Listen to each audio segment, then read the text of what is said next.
নমস্কার বন্ধুরা, রেবতী রান্নাঘরে সবাইকে স্বাগতম। আজ আমি আপনাদের জন্য দুটো শরবত নিয়ে এসেছি। প্রচণ্ড গরম পড়েছে, গরমে আপনাদের জন্য দুটো শরবত নিয়ে এসেছি।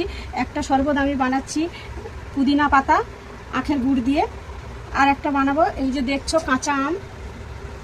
কাঁচা আম আমি পুড়িয়ে নিয়ে এসেছি। এই পুড়িয়ে নিয়েছি, দেখো কাঁচা আমটা আমি পুড়িয়ে নিয়ে এসেছি। এই কাঁচা আমের শরবত আমি আপনাদের বানিয়ে দেখাবো।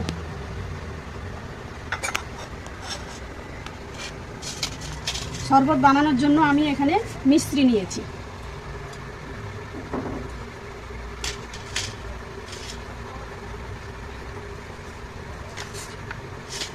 মিশ্রিগুলো একটু গুঁড়ো করে নেব।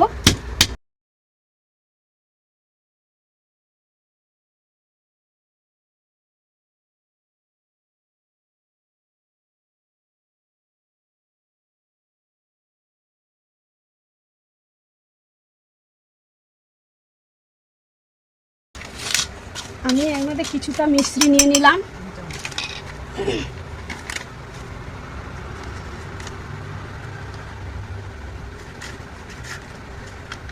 চামচটা বড় বলে হাফ চামচ বিট নুন নিয়েছি।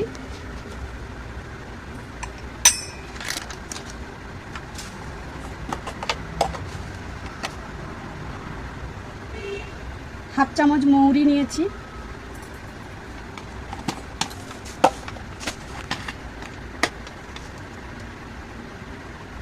হাফ চামচেরও কম এতটা পরিমাণ গোটা জিরে নিয়েছি। এটাকে আমি ভালো করে পেস্ট করে নেব। এটা আমি বেশি করে নিয়ে নিচ্ছি। এটা আমি পেস্ট করে আমি এটা স্টোর করে রেখে দেবো। আপনারা 1 মাস ধরে রেখে দিতে পারবেন, আর রোজ এটা দিয়েই শরবত বানিয়ে খেতে পারবেন। আমি এটাকে পেস্ট করে নিয়েছি, দেখো কি সুন্দর মিহি হয়ে গুঁড়ো হয়ে গেছে। এটাকে আমি আবার একটা পাত্রে ঢেলে নেব।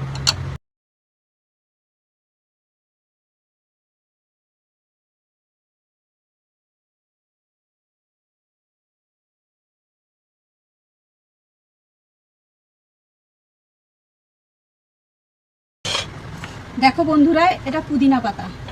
এবার আমি পুদিনা পাতাটা একইভাবে পেস্ট করে নেব।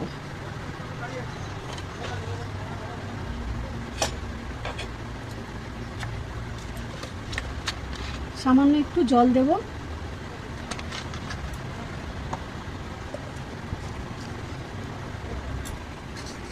পুদিনা পাতাটা আমি পেস্ট করে নিয়েছি।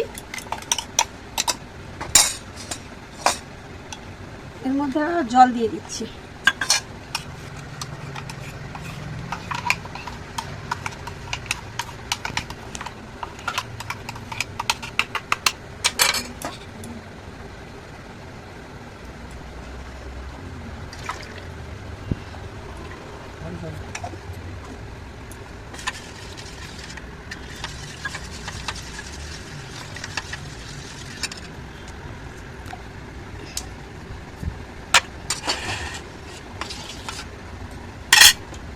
এবার আমি গ্লাসে ঢেলে নিচ্ছি ছেঁকে।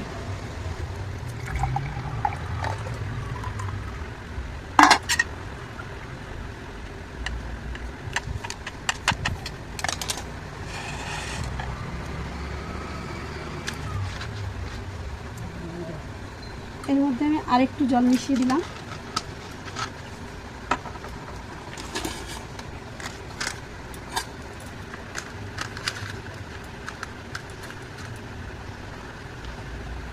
আমি সামান্য বিট নুন দিলাম।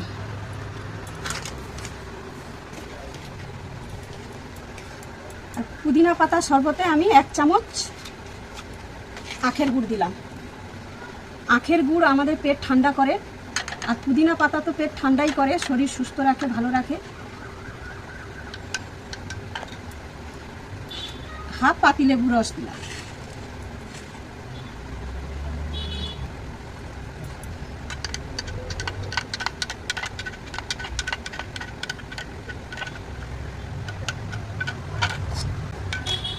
পুদিনা পাতা শরবতটা রেডি হলো। এবার আমি কাঁচা আমের শরবতটা বানিয়ে দেখাবো।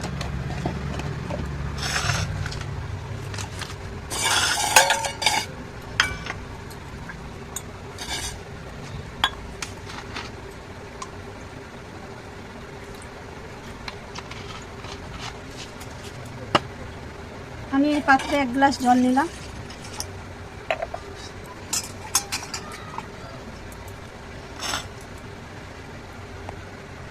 কুড়িয়ে রাখা আমটা আমি ভালো করে ছাড়িয়ে নিচ্ছি।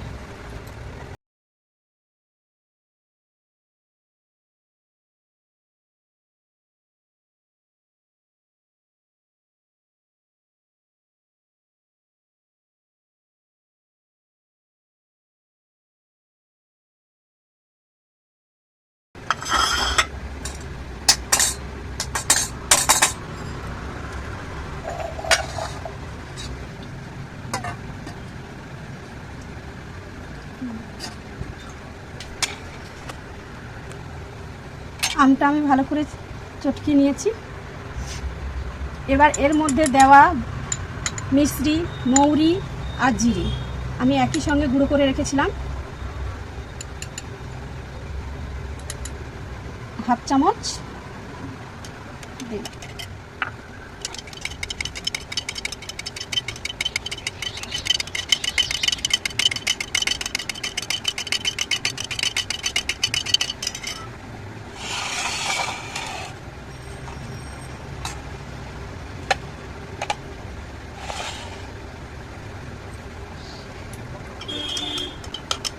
বন্ধুরা, আমার দুটো শরবত রেডি।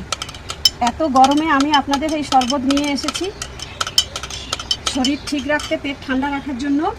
এই শরবতটা যদি আপনারা বাড়িতে রোজ বানিয়ে খান তাহলে শরীর ভালো থাকবে, সুস্থ থাকবে। আখের গুড় আর পুদিনা পাতার শরবত শরীরকে খুব ঠান্ডা রাখে। তো দুটো শরবত আপনাদের দেখালাম, আপনারা আশা করি রোজ বানিয়ে খাবেন, তাহলে শরীর ঠান্ডা এবং ভালো থাকবে। ঘরের কিছু উপকরণ দিয়ে সহজেই বানিয়ে নেওয়া যায় এই শরবত।